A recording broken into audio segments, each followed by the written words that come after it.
It's a BumbleKast Mini, sponsored by Dove. Not the soap company, but the person. Dear Ian Bad, how do you box with typing gloves on? Your bestest friend for life, Dove. Well, Dove, I hope you have a good alibi, given how you murdered the syntax on that sentence. Hope you don't give the chair. Strong, Ian.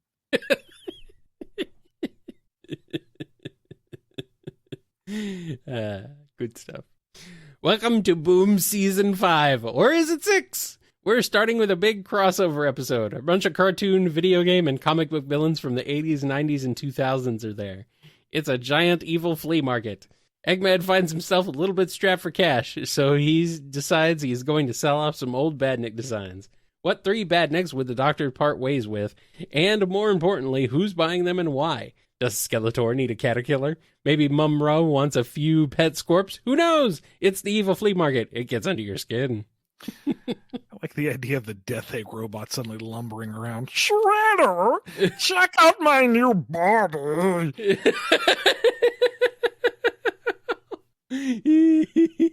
That's a good one. There we go. I like that one. Although just Skeletor buying badniks cracks me up by virtue. Finally, with these caterpillars, I shall destroy He-Man. That's just, it's gold. I know. It's perfect. That's good stuff right there. Who else is there? Trying to think of who else would even be there. Like, there's so many options, I suppose. But Skeletor has coupons. Oh no. It says quite clearly here in the fine print that if I buy one, I get another one free. Who printed these? I mean, Dr. Claw would obviously have to be there. You know him. You got Gru from Despicable Me with all the little minions carrying all his goods. And then he sells off one of the minions. Glomgold, obviously, he's there. he needs something for his new army. Old Cobra Commander, Negaduck. Yeah, I mean, why not? Get all these guys there. Amazing. It's hard to imagine this stuff, but I appreciate it. I wish we could. I wish that they would have had the budget for a crossover like this. Obviously, they would not have in real life, but like Megatron shows up. I mean, Shredder obviously is there, considering Krang is there. Dr. Wily is haggling with Ganon over the Triforce of Power. He couldn't get the matching set, so he's just going to sell this one off. Mother Brain from the Captain N show is there. Oh God! Not real Mother Brain, just that Mother Brain. Yeah. Yeah. This would be fun. This would be a lot of fun. If you have any other ideas for villains who would be at the evil flea market, leave them in the comments. Okay, Kyle. So I'm wondering if you have a favorite ever music video. If so, what is it? What do you like about it? Ian, anything for you?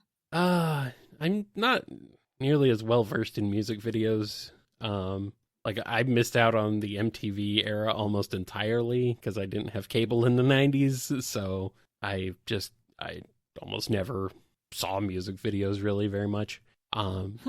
These days, I do still like to see. I have a good chuckle. I have a good laugh, partially because of the song, and also partially because of the video for Megadeth's "Sweating Bullets."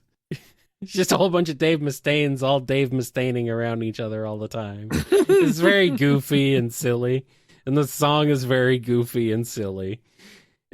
I mean, it's supposed to be like, edgy, hardcore, like, oh, this is my depression, and it's like, well, and that's just kind of goofy. It's just a goofy one. It's just a silly video and a silly song, but that's what makes it fun.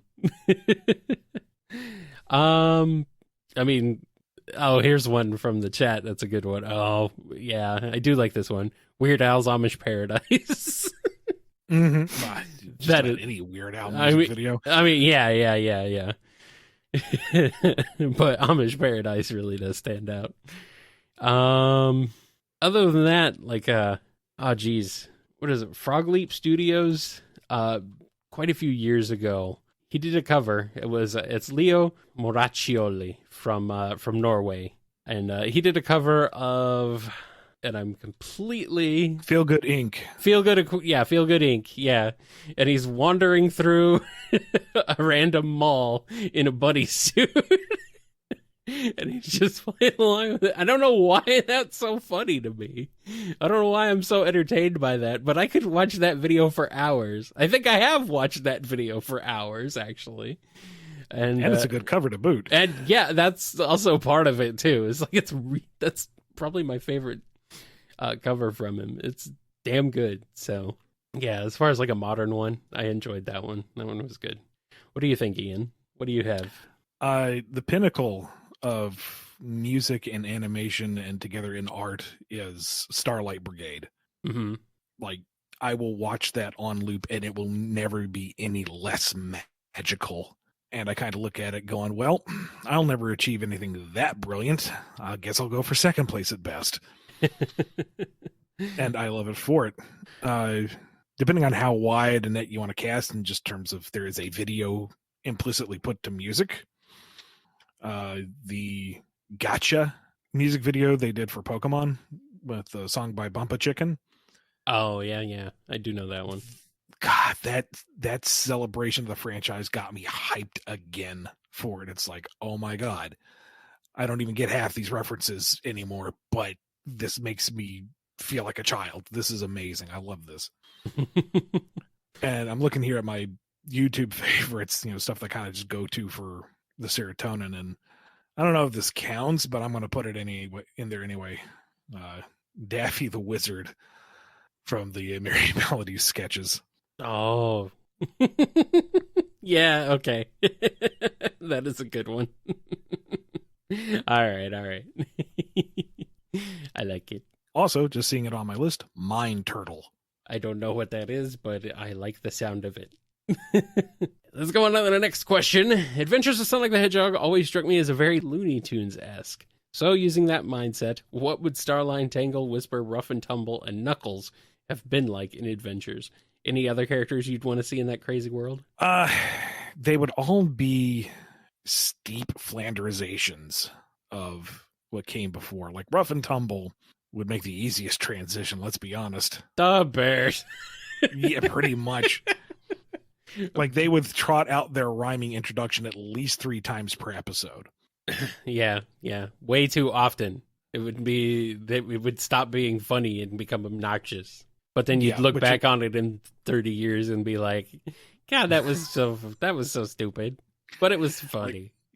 Like Robotnik hires them to do what the S6 squad can't. And so it's just Wile E. Coyote hijinks as they try to smash Sonic. Of course. Tangle would be the same.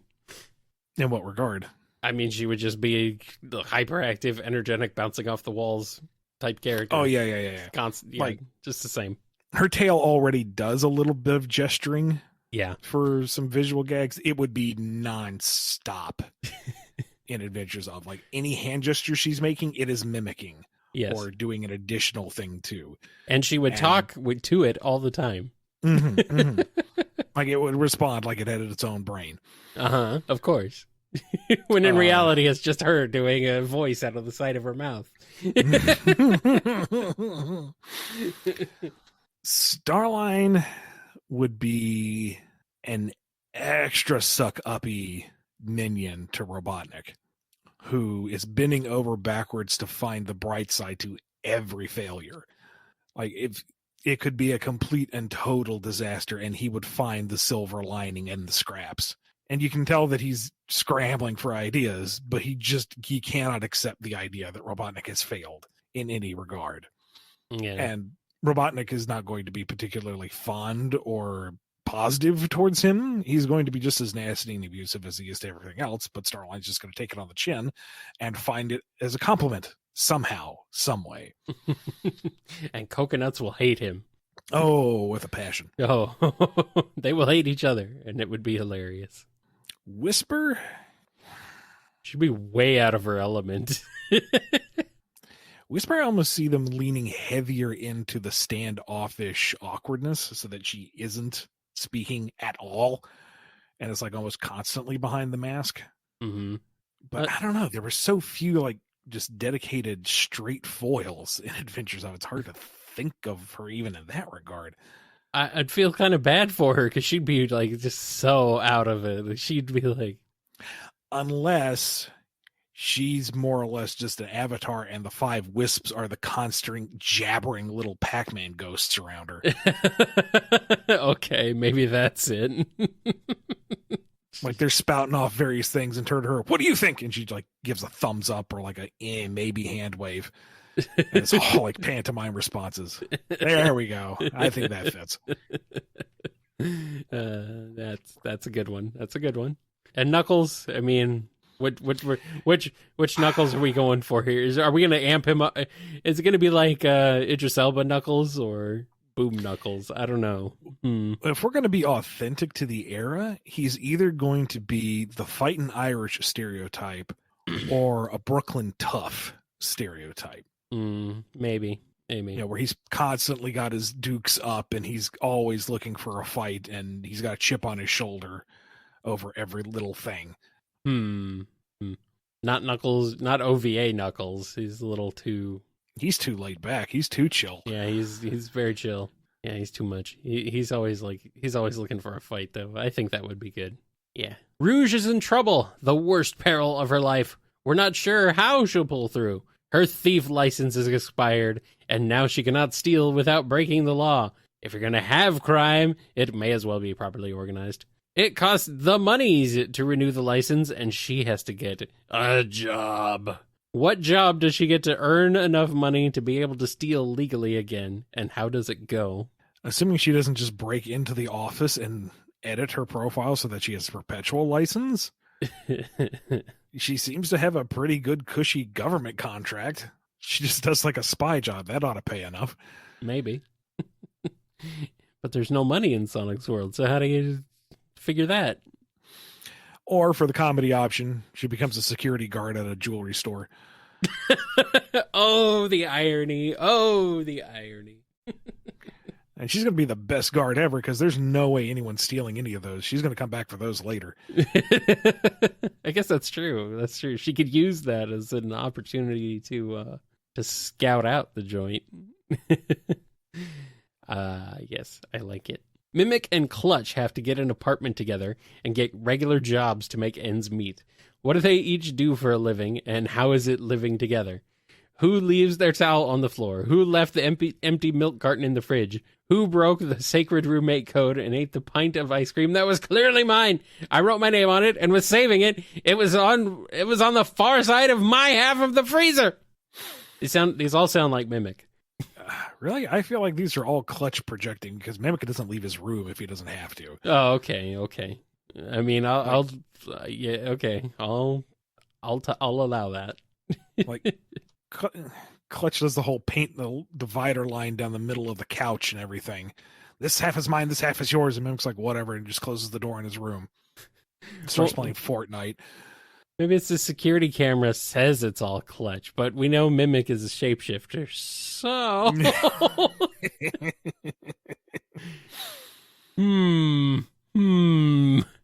If we're going to do this sitcom, the running gag is Clutch keeps finding managerial positions, and he keeps hiring Mimic as the poor lowly clerk or fry cook or receptionist or whatever. Oh, no. Mimic and Dave. No! And somehow or another, all the abuse pushed down onto Mimic ends up blowing back and getting Clutch fired. Roll credits. See you next Wednesday for the next episode. Yeah. That's a good one. Hello, fellows. Let's say Eggman stumbles upon the buried remains of Aperture Labs post-Portal 2. Do Orbot and Cubot get to meet Atlas and Peabody? Does Eggman get to run from some deadly neurotoxin, perhaps? Will he and GLaDOS bond over the Cave Johnson recordings? They would both appreciate his philosophy, I believe. Yes. I imagine Orbot and Qbot, falling down an aperture chute somewhere, landing on an assembly line, and then getting the Atlas and Peabody rigs. So you've got the little geometric heads, but with the big old limbs coming out of them. Yeah. And they have to solve the puzzle so that they can get disassembled to go back to their normal selves. I just want a version of Portal 2 where you play as Orbot and Qbot. Is this what Lex is having like? It's exhausting. Yeah. I like it. Ian. Why so squeamish, chum? You get rebuilt every time you fall in the acid. Yeah, but it hurts each time. Oh no. Ian, very important lore question. How do you pronounce the name of the base from Spinball? The Eggo Fortress, like egg, or Veg-O Fortress, like vegetable? I must know. That's how I always pronounced it. Veg-O Fortress? Yeah. I always said it Vago Fortress. Maybe, but what does it even mean? There's no vegetable theme to it at all. It's just because it's cool. What is a veg? I don't know. Aside from being vague. Vago. I was thinking Vega, like Vega. Vega is a cool word, That's all I got though. What, the assassin from Street Fighter? I mean, sure, or the car. Well, I don't know the car, but there's no real car theme to it either. I know that, but that's just what I was thinking of because, I mean, yeah. You like cars? Yes. I don't know. I don't think it matters. Not really, no. No, not really. On the topic of Spinball, I always felt that the fortress was being used to manufacture false Chaos Emeralds. This explains why they all look the same, all were the same color, all were the wrong size, and why there were so many of them. Thoughts? I think that was how we were going to approach it in the post-reboot, too. But I seem to remember the whole plot of Spinball was that you have to steal the emeralds to depower the fortress. But it also was running off a volcano's power, so maybe I'm wrong there. I don't know. It was a gameplay mechanic, and the people who made Spinball were limited by color palettes and sprite sizes and things like that. That's my song. So it worked for Sega and Nintendo, Naughty Dog, and even, sort of, for Rare. So guys, what developers would you like to see make a kart racer? What characters would you want in it? What kind of stages? It's sacrilege, but I kind of want to see a Halo kart racer. How's that sacrilege? I'm sorry, that's not a sacrilege. Big That's old bobblehead amazing. Master Chief sitting in his 200cc kart. I need a blue shell. Listen, Ian, if Forza Horizon can have the Warthog in it as a legit car you can drive around, and it's like the best off-road vehicle in the game, then I think you could have a Halo kart racer. Why not? Maybe. I guess. Honestly, at this point for Mario Kart 9, I kind of want to just do Super Smash Kart. Kinda. That would be fun. I almost race exclusively as Link in Mario Kart 8 now. The Animal Crossing stage is so freaking charming. The F-Zero track is kind of hurts, but at least it's some acknowledgement. Go all out, just track per IP, get 3 or 4 racers per IP as it makes sense. Yeah. And keep most of the Mario weapons or Mario Kart items and maybe vary it up a little bit with some other IP stuff in there. But, the formula has been distilled to near perfection. You don't really need to mess with it too much. So you want to inflict no items, Fox only Final Destination on Mario Kart too? Final Destination is just a simple oval loop. Not even fun, it's Baby Park. It's just a big oval that's boring. At least Baby Park's fun with all the weapons and high enough speed. Yeah, Baby Park is at least chaotic. Yeah. I am thinking like it would be kind of fun to see PlayStation All-Stars Battle Cart and just do that. Maybe that would work out better for them than trying to be a Smash Brothers ripoff. Maybe. Mostly because I just want to see Kratos driving around in a little go-kart. His special's called Road Rage. Oh no! And he throws the axe. Oh no. You get young Kratos, you get old Kratos. Young Kratos has better offensive abilities, but old Kratos handles better. I could see Parappa driving around, and he'd be like a flat sprite, like the original Super Mario Kart. So depending on which angle you're looking at him from, he always looks, he only has like 8 sides. You turn to the right. You turn to the right. You turn to the right. Yeah, that would be fun. That would be funny. Good stuff. Good stuff. This question is a little more involved, a little too involved for a mini, but it's good. I like it. I think that's good enough. If you have any suggestions, hey, you know what to do. Throw them in the comments. Dexter leaves his lab and goes on a field trip to see how other geniuses work. He visits Dr. Wily, Dr. Eggman, Dr. Claw, and Dr. Baxter Stockman. How do the visits go? How badly does Dee Dee ruin things? Wonderfully, because every single one of them has an incarnation of Dee Dee, get out of my laboratory. I mean, the chair swivels. You don't actually see his face. You just see Dexter and Dee Dee recoil, and that metal gauntlet clinches and shakes. Dee Dee, get out of my laboratory. She presses the button. Oh, what does this button do? And Baxter goes, no, and gets turned into the Fly Man. Oh, no. It's him. She's in Dr. Wily's lab. What does this button do? She unleashes Zero and causes the cataclysm. Oh, no. Oh, no. You've done it. That's how it happens. There's some kind of weird mishap, and Dexter and Eggman trade facial hair and regular hair. Dexter loves his new majestic mustache. Mm-hmm, mm-hmm. And Eggman's delighted to have a whole head of hair again.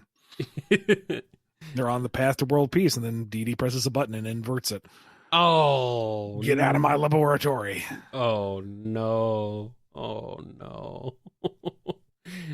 Ruins it all, I guess. Oh, no.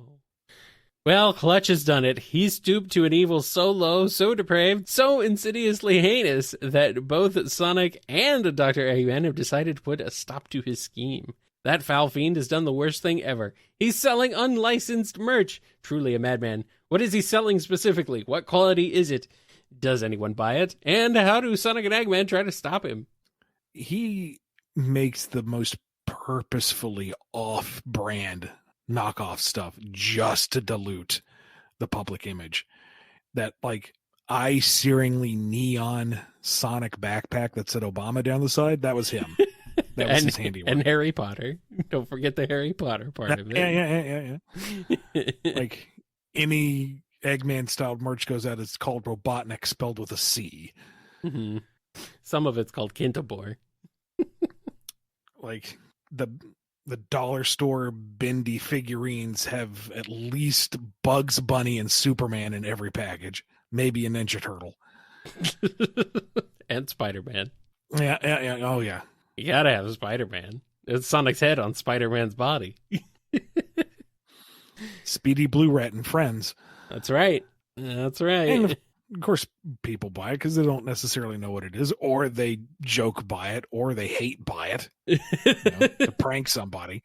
So he's getting the money, and just Sonic and Eggman are like, that's not what we look like. That's not my name. Stop it. Yeah, that's funny. That's funny right there. Let's see. I'm trying to think what else. Oh, apparently there's bootleg Tangle and Whisper plushes now. Just like, what? What? Look at my baby girls growing up and getting bootlegged. It's true. You know you've made it win. Yeah, pretty much. Someone was sharing them earlier in the Discord. It was like, oh, wow, all right. Were they any good? I think they looked actually pretty okay. They're at least on model. All right. That's better than what some stuff gets. They're not too bad. The Whisper one actually looks pretty good. That's how he drives a wedge between the heroes. He produces the quality supporting cast merch, but all the principal cast gets the crap. There you go. That works. And of course, he's got to have his own. And he's not going to make his own crap. Why would he do that?